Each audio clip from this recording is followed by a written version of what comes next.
That innocent looking metal arm right there to the garage door is the #1 reason why some garage doors buckle and some garage door openers burn out. And I had a viewer reach out to me and ask, what is the perfect angle for the J-arm? Well, in this video, I'm going to share with you why a 10-degree J-arm is too little and why 45 degrees is too much. And we'll share with you what is that sweet spot that you can position the J-arm to the garage door so you can save thousands in repairs. Let's party. So I wanted to take this video for context on how the J-arm should be positioned to the garage door. So take a look at this circumstance of this particular Wayne Dalton garage door. We have a standard 12-inch track, right? It's a standard track on there. And in essence, we have this beam that's right above the door. Now, we don't want to position our garage door rail assembly. We don't want to position that right there any higher. Why? Because it's going to hit that beam.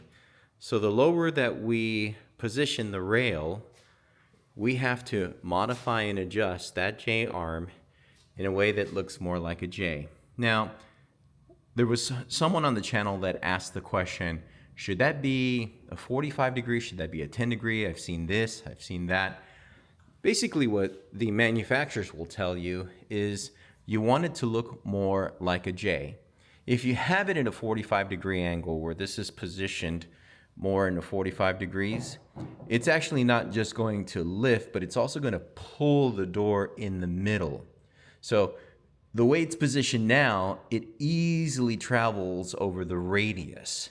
But if it were in a 45 degree angle, it would try to lift over the radius, but at the same time, this piece right here where the ORB is at, that would be pulling in, causing integrity wear and tear to this top section, and obviously making the door probably not last as long. And I say probably just because, I mean, it's going to take a while for this insulated door to get beat up. As the door opens and it pulls from the middle there, yeah, you could see it to where it could pull this way if it were in a 45 degree angle, pull this way as it's trying to get over the radius. At this point, it's just lifting from the ORB over the radius.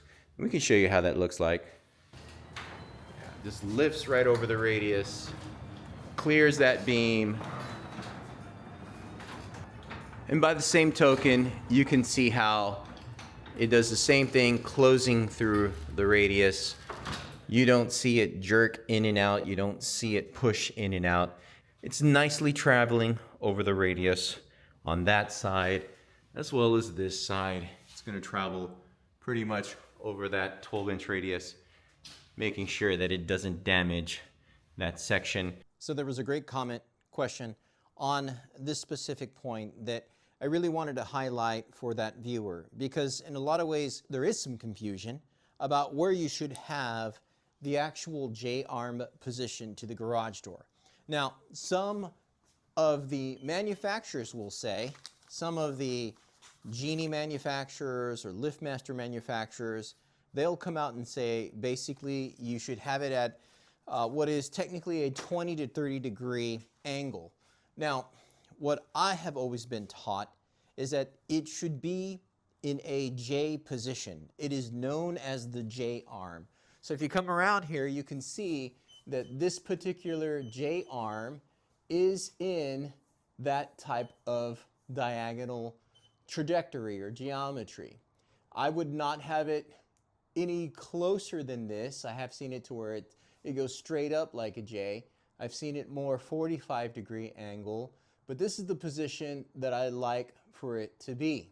Now, we're going to go ahead and open up the garage door, and honestly, I just want you to see how it operates with the J-arm position the way it is.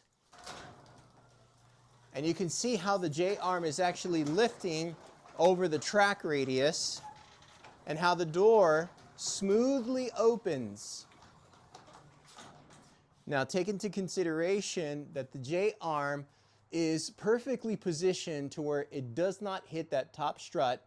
So you don't want your J-arm so close where it's hitting this, and you don't want your J-arm so low to where it's basically pulling down on the door. Now there's something to note here as well about this specific position of the J-arm and where you would hang your garage door opener.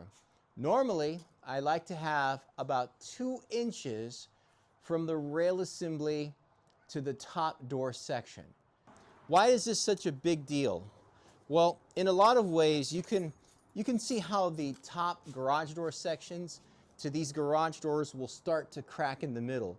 Gratefully, we don't have any cracks to this specific garage door section, but there could develop a crack if we're not careful. One more thing to mention.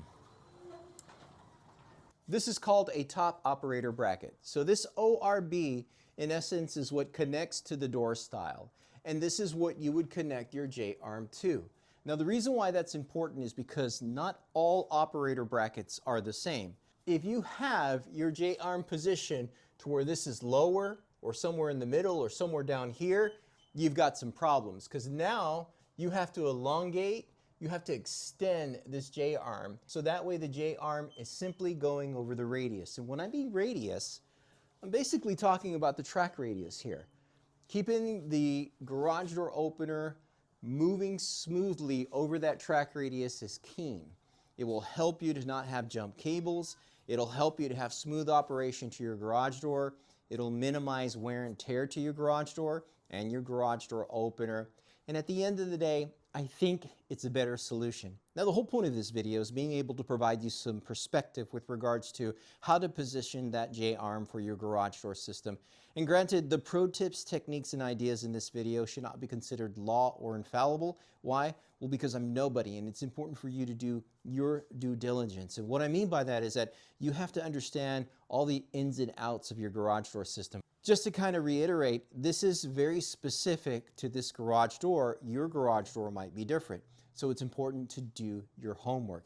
Now, granted, we have a number of videos on this channel that goes into how garage doors work and what are some of the best pro tips or best things that you can do to make your garage door work optimally.